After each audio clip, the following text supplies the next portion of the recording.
श्री राधा कृष्ण पादान सहगण ललिता श्री विशाखान्वितांश्च अज्ञानतिमिरान्धस्य ज्ञानाञ्जनशलाकया चक्षुरुन्मिलितं येन तस्मै श्रीगुरुवे नमः।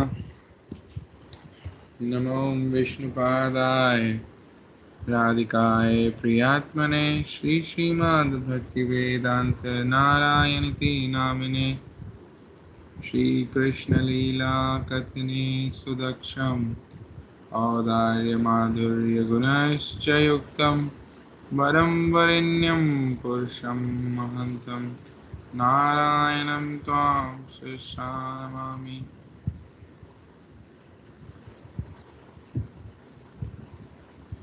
वाञ्छाकल्पतरुभ्यश्च कृपासिन्धुभ्य एव च पतितानां पावनेभ्यो वैष्णवेभ्यो नमो नमः।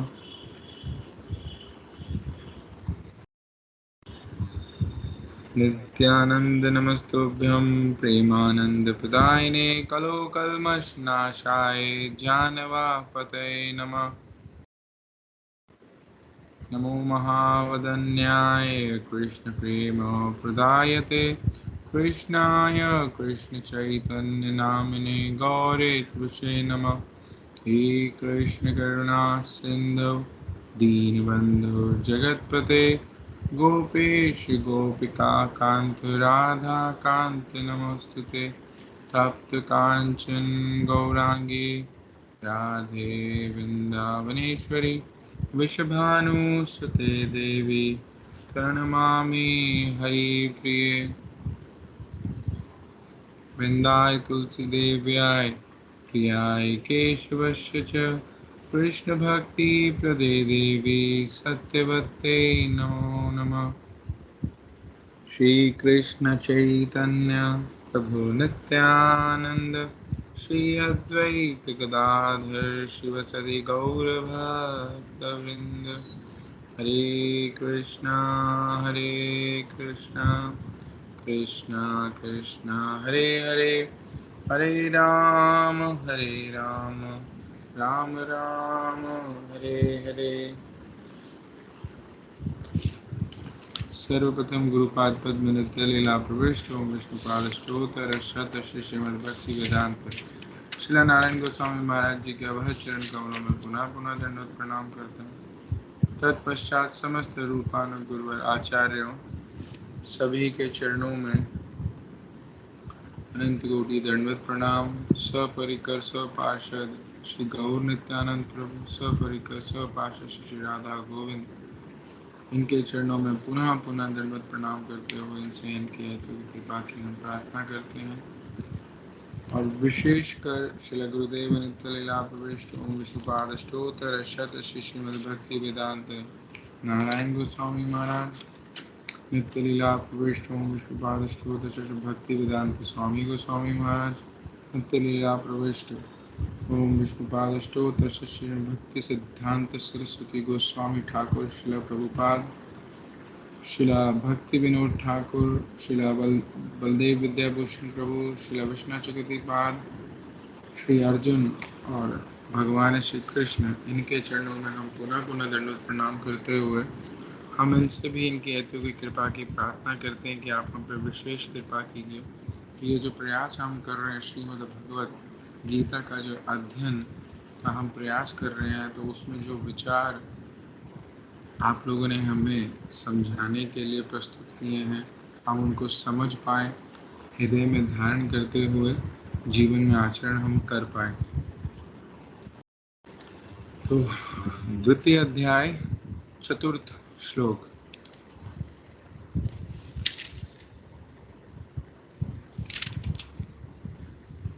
चौथा हो गया था मेरे ख्याल से, हाँ 5वें पे आना है हमें, हाँ 5वें से करना है। तो 5वां श्लोक है।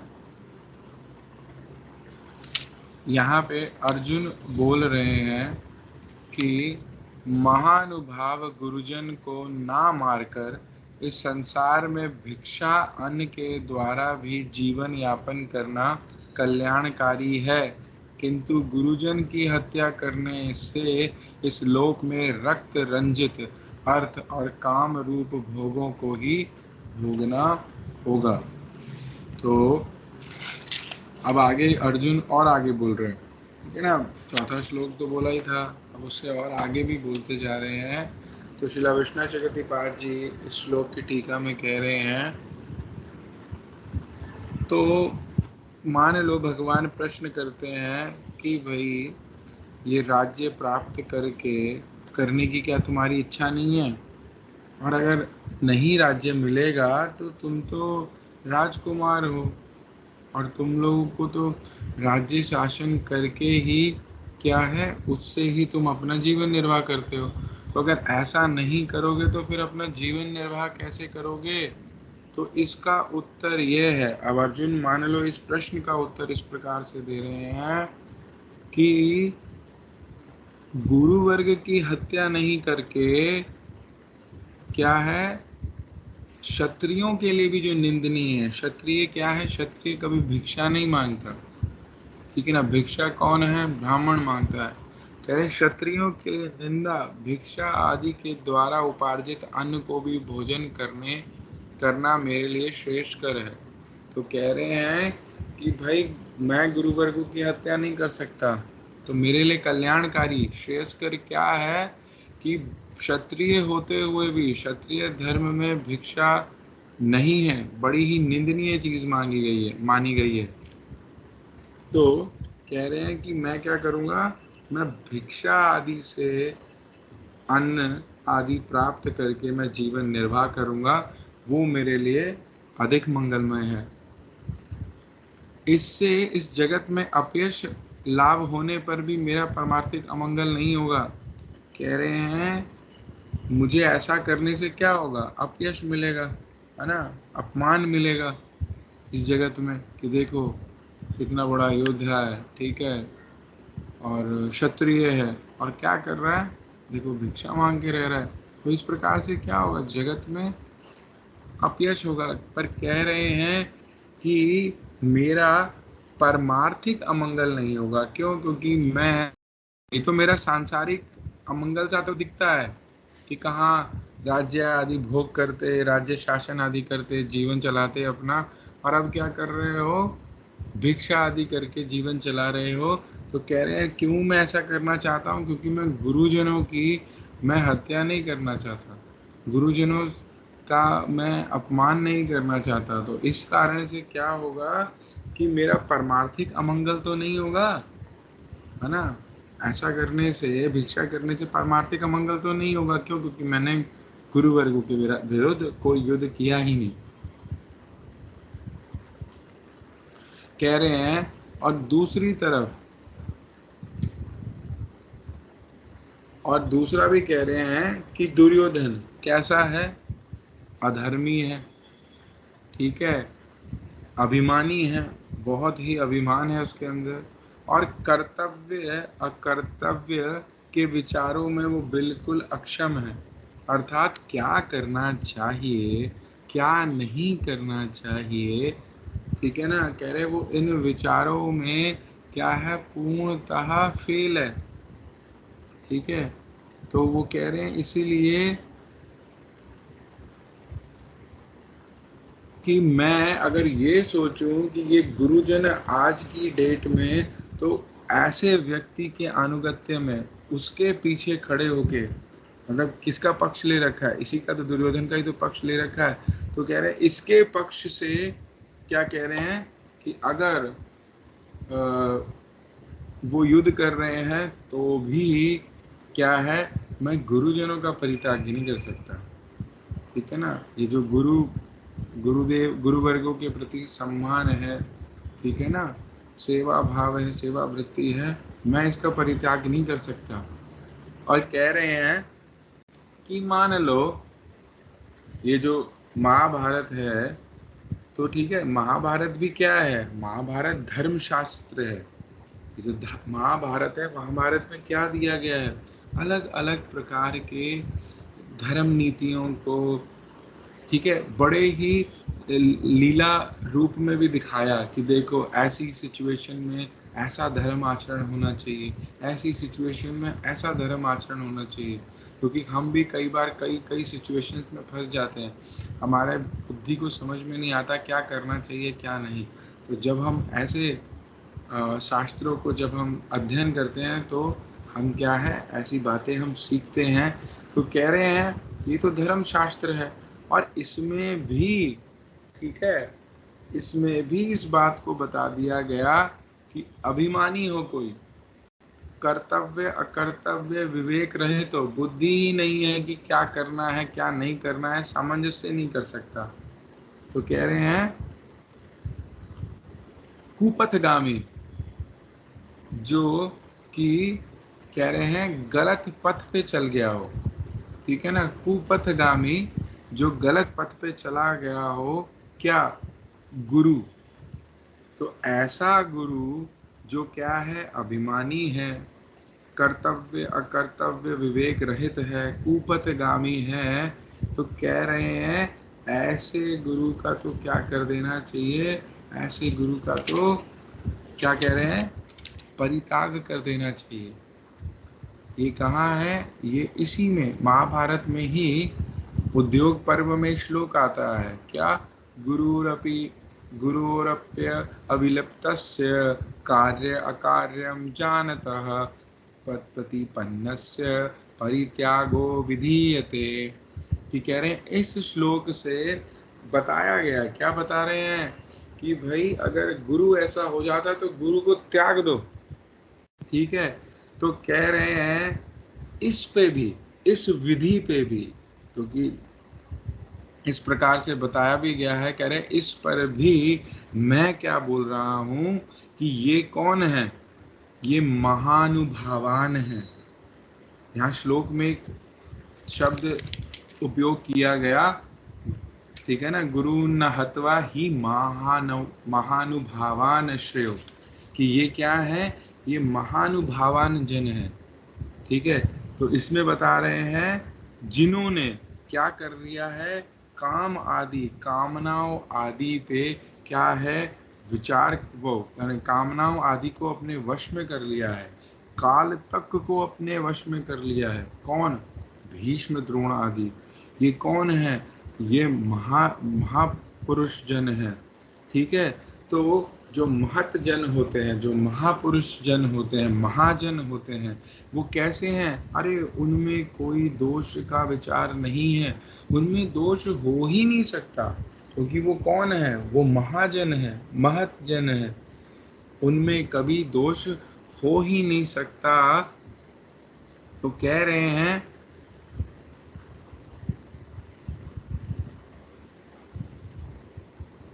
कि जैसे क्या नाम है, भीष्म पितामह ने कह भी दिया था युधिष्ठिर को कि क्या है, मैं इस समय वचनबद्ध हूँ और हस्तिनापुर के इस सिंहासन से मैं बंधा हुआ हूँ, ठीक है।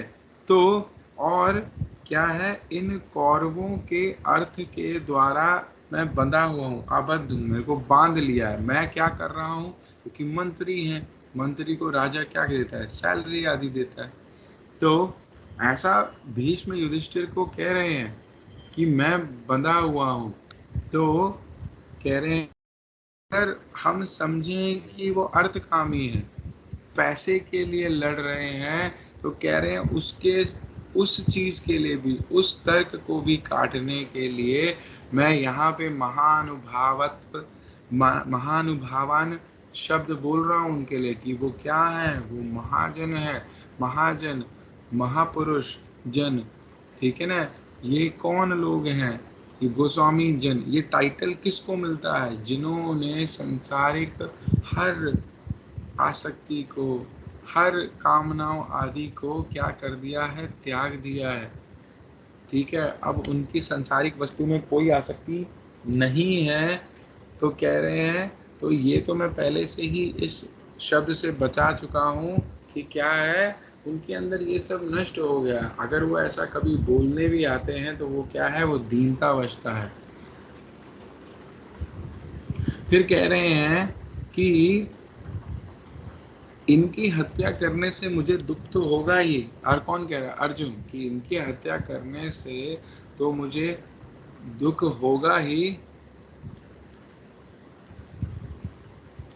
और अगर मैं इनकी हत्या करता हूँ गुरुजनों की, इनके अनुगत जनों की, क्योंकि मुझे अगर राज्य सुख चाहिए, मुझे अगर राज्य चाहिए, तो मुझे क्या करना पड़ेगा? इनको मारना पड़ेगा। ठीक है। और जब मैं वो राज्य भोग आदि जो भी भोग मुझे प्राप्त होंगे, वो कैसे होंगे? अरे वो इन्हीं गुरुजनों के रक्त से रंजित होंगे, इन्हीं के ही क्या है, रक्त से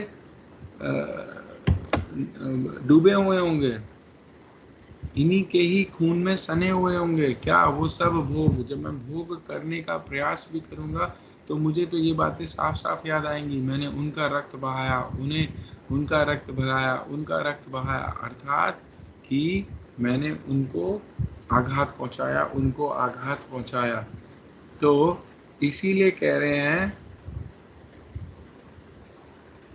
कि अगर इनके अंदर धन लौलुप आ भी गया है, ये कुछ धन के लिए लालची भी अगर हो भी गए होंगे, परंतु फिर भी मैं, जो इनका गुरुत्व है, ठीक है ना, गुरु के अंदर क्या होता है? गुरुत्व। ठीक है ना, गुरु को क्या बोला गया है? जो भारी है। गुरुत्व तात्पर्य भारी। भारी किस चीज से? भारी भजन साधन में, भारी शास्त्रीय विचारों में। तो कह रहे हैं, अगर मैं ऐसे गुरु तत्व का मैं क्या करूं, मैं उनको मार दूं या उनके खिलाफ लड़ने लग जाऊं, तो ऐसे समय पे भी अगर इनका मेरे हाथों वध होता है किसी प्रकार, तो मैं कहलाऊंगा, मैं गुरुद्रोही बन जाऊंगा। और जितने भी मुझे सुख आदि मिले हैं, वो कैसे हो जाएंगे? वो दुष्कृति उर्त हो जाएंगे, दुष्कृति मिश्रित हो जाएंगे सब, वो दुष्कृति से मिश्रित होंगे। कि यहाँ पे क्या है? गलत काम करके, मतलब मेरा हृदय कह रहा है कि जो मैं ये कर रहा हूँ ये गलत है, उसकी उसके उस पे क्या नाम है, प्रमाण आदि भी इधर उधर से लेके बोले जा रहे हैं कि युद्ध, समस्त प्रकार से मैंने विचार करके देख लिया, मुझे युद्ध करना श्रेयस्कर लग ही नहीं रहा। गुरुदेव कह रहे हैं, अर्जुन तो मानो शोक और मोह से वशीभूत होकर कृष्ण के वचनों पे ध्यान ही नहीं दिया। अरे भाई, भगवान ने 2 श्लोक बोले, ठीक है ना, बोल रहे हैं वहां पे। ठीक है, पीछे जो अभी हमने किया श्लोक नंबर 2 और 3, कि भगवान उसको नपुंसक कह रहे हैं, हिजड़ा कह रहे हैं, उकसा रहे हैं, उसको बोल रहे हैं कि क्या तुम्हारे हृदय में ये तुच्छ, घृणित, ये मोह और शोक तुम्हारे हृदय में आ गया? ऐसा क्यों हो गया? ये तो बिल्कुल सही नहीं है। ठीक है। और फिर दोबारा कहते हैं, इन्हीं बातों को ध्यान देकर वो फिर से कहते हैं कि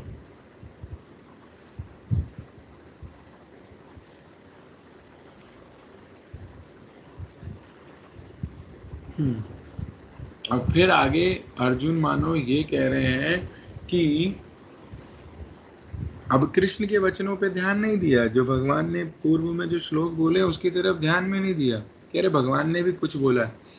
तो यहाँ पे एक सिचुएशन ऐसी भी हमारे साथ भी आती है कि हम गुरुजनों से, वैष्णव जनों से हम प्रश्न करते हैं, और उस समय हम उस प्रश्न के उत्तर को जो वो दे रहे हैं एज इट इज दे रहे हैं, हम उस तरफ ध्यान ना देके हमारा मन क्या है, हमारा मन कहीं और चला जाता है। और ऐसे समय पे जो भी हम डिसीजन आदि लेंगे, क्या हो जाएगा? सही डिसीजन होता नहीं। तो यहाँ पे कह रहे हैं कि कृष्ण के वचनों पर ध्यान नहीं दिया है, और फिर कहने लग जाते हैं कि अरे भाई, ये स्वजन, ये जो हमारे हमारे स्वजन हैं, रिश्तेदार आदि हैं, बंधु बांधव की बात तो छोड़ो, ये जो युद्ध में सामने खड़े जो ये द्रोणाचार्य, कृपाचार्य, परम पूज्य भीष्म पितामह का वध एक तुच्छ लौकिक राज्य के लिए मैं तो क्या मानता हूँ, इसे घोर अमंगलजनक मानता हूँ कि ये तो क्या है, घोर अमंगलजनक। कैसा पाप कर्म कि ये साधारण पाप कर्म नहीं है, क्या बोल रहे हैं, घोर, ठीक है, अमंगलजनक। कि क्या है, ये जो पाप होगा ऐसा करने से, तो क्या है, वो केवल और केवल हमारे कुल का वो अमंगल ही करेगा। ठीक है, तो इसीलिए आगे कह रहे हैं फिर कि ऐसे गुरुजन का वध करने वालों का परलोक में कोई स्थान नहीं है। कि देखो, अगर हम गुरु द्रोणाचार्य, भीष्म पितामह भी गुरु के रूप में भी हैं, तो कह रहे अगर हम इनको देखें भी, तो इन्होंने जो भी शास्त्र, जो भी शिक्षाएं दी हैं, किनको, पांडवों को, कौरवों को, तो कैसे हैं ये, अपनी उन शिक्षाओं में, अपने उन आचरणों में, विचार में पूर्णतः निष्ठ है, प्रतिष्ठित है। ठीक है, तो यही कह रहे हैं कि ऐसे गुरुजनों का वध करना तो मैं क्या समझता हूँ कि सीधा परलोक गमन होगा। ओ क्या नाम है, परलोक में भी कोई स्थान मिलेगा नहीं ऐसा कार्य करने से। फिर इसीलिए कह रहे हैं कि अर्जुन, इसीलिए कह रहे हैं कि मैं इस लोक में भिक्षा प्राप्त करके, अन्न ग्रहण आदि करके, अन्न आदि लेके मैं क्या करूँगा, मैं जीवन यापन करूँगा, मैं जीवन साधन करूँगा। तो वो कैसा होगा, वही मेरे लिए श्रेष्ठकर है, वही मेरे लिए मंगलकारी है। तो कह रहे हैं शास्त्र में वेद अध्यापक, पिता, ज्येष्ठ भ्राता, राजा, ममुर, मामा, ससुर, रक्षाकर्ता, नाना नानी, दादा दादी, बंधु, आयु में बड़े एवं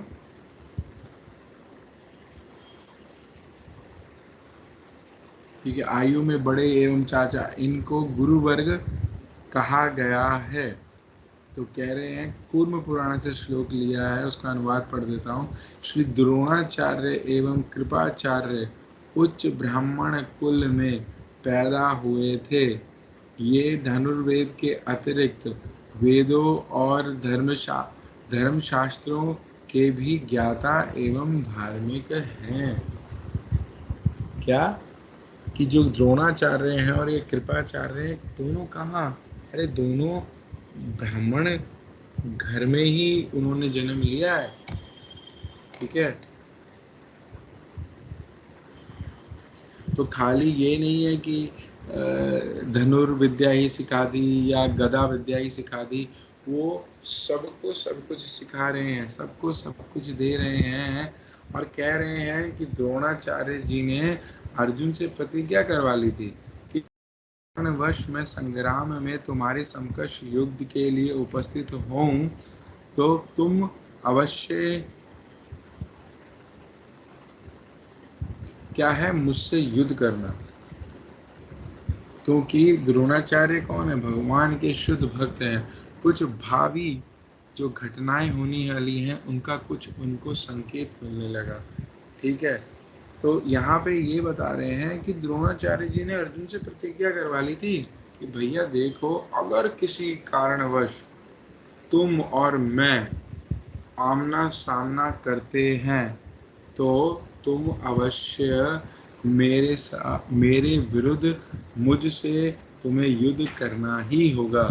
तो द्रोणाचार्य ने भावी जो महाभारत संग्राम होने वाला है अभी कुरुक्षेत्र में, अभी फैला नहीं है, परंतु फिर भी क्या है, द्रोणाचार्य जी ने उस भावी क्या नाम, श्रीमद् भागवत संग्राम को जान लिया था।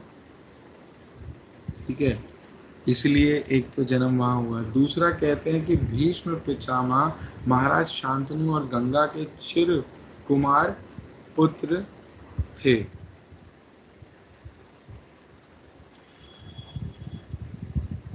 और कैसा है उनका स्वभाव, कृष्ण भक्त है, महाप्रकामी है, जितेंद्रिय है, उदार है, तत्व ज्ञाता है और सत्य प्रतिज्ञ है, कि जो बोलेंगे सत्य बोलेंगे, इस प्रकार से।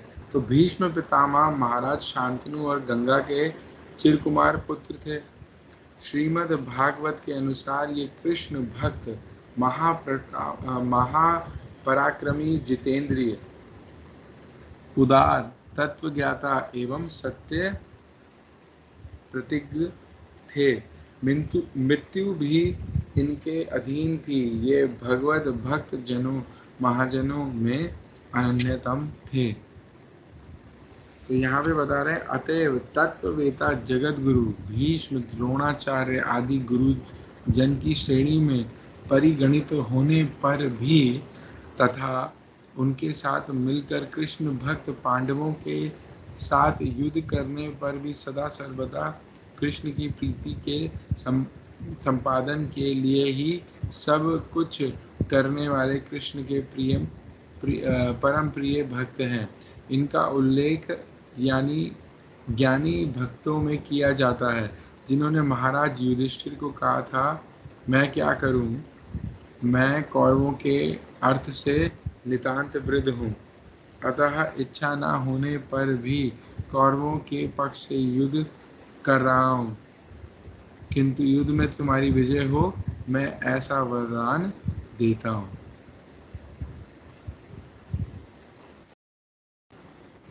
तो यहाँ पे यही बात समझा रहे हैं कि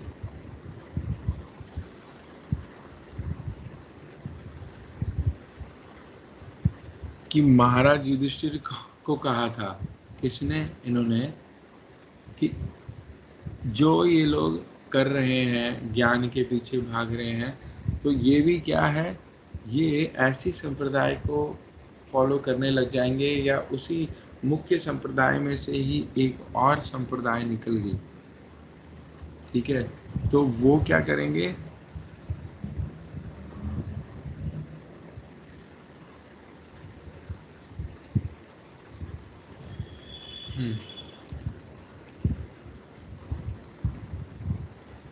तो एक प्रकार से जो भीष्म द्रोणाचार्य हैं, वो अपने मन की बात इस प्रकार से बता रहे हैं कि मतलब मान लो अब वो मन ही मन हमें क्या बोलेंगे, इस प्रकार का कुछ बोलेंगे, तो उसमें ऐसा लग रहा है कि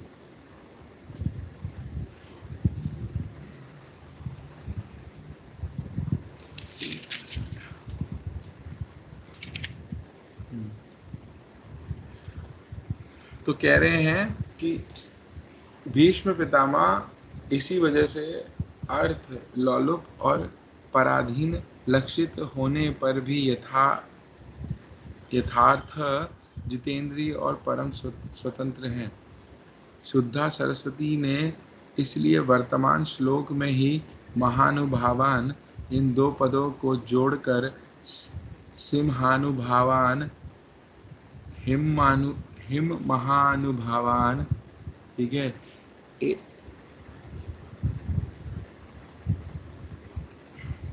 तो एक पद बनाकर ऐसा भाव प्रकाश किया है। हिम अर्थात जड़ता का जो विनाश करता है, वह है ही महा अर्थात सूर्य अथवा अग्नि है। अनुभावान मतलब अनुभव, सामर्थ्य, अतः सूर्य और अग्नि की भांति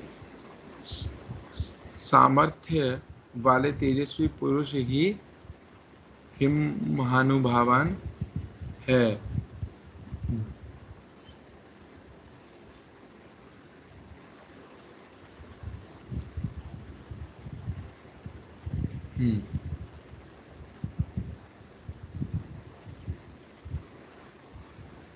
तो यहाँ पे एक महानुभावान तो शब्द था ही, अब उसके आगे हिम, ठीक है, और जोड़ के जो शब्द बना है, कि वो क्या बना है कि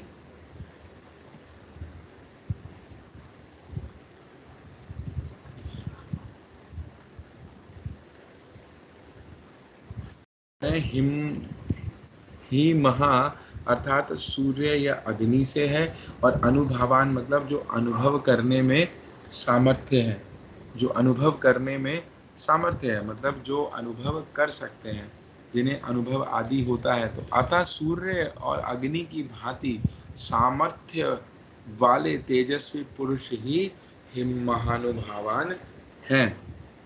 ऐसे तेजस्वी सूर्य और अग्नि के द्वारा समस्त पवित्र पदार्थों को जलाने पर भी उनमें कोई दोष नहीं होता, अपितु वे सदा पवित्र ही रहते हैं। उसी प्रकार भीष्म भी महातेजस्वी पुरुष हैं। तो इस समय कृष्ण भी एक प्रकार से समझा रहे हैं कि तुम्हें कुछ हुआ नहीं, मैंने होने नहीं दिया। मतलब और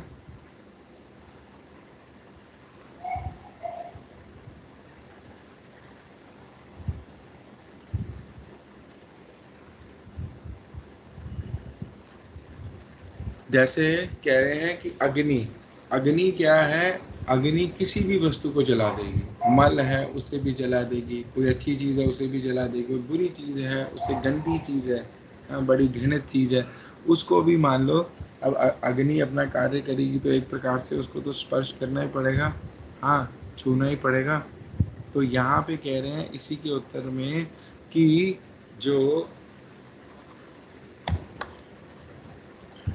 अग्नि जब पवित्र अपवित्र किसी भी पदार्थ पे पड़े, ठीक है, इसलिए अग्नि को क्या कहा गया है? अग्नि को सर्वभुक कहा गया है कि वो सब कुछ खा सकती है, सब कुछ खा सकती है। कह रहे फिर भी वो क्या है, उन्हें क्या बोला जाएगा कि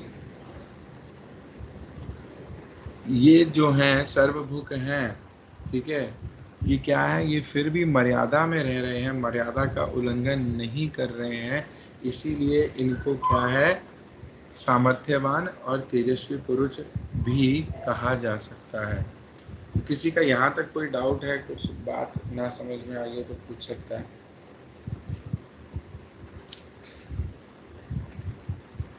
क्योंकि क्या है ना, मुझे कल बहुत अर्ली मॉर्निंग निकलना है, ट्रेन पकड़नी है जगन्नाथपुरी। तो मैं आज यहीं तक ही सोच रहा हूँ, यहीं रखते हैं और हम फिर इसको उठाएंगे, क्योंकि आगे अभी और थोड़ी सी डीप बातें और हैं इस श्लोक में, ठीक है ना। तो फिर दोबारा से हम इसको रिवाइज कर लेंगे, ठीक है।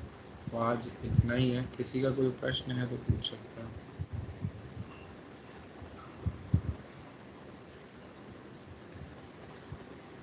ठीक है, तो फिर आज क्लास यहीं तक ही रखते हैं। हरे कृष्णा सभी को, धन्यवाद।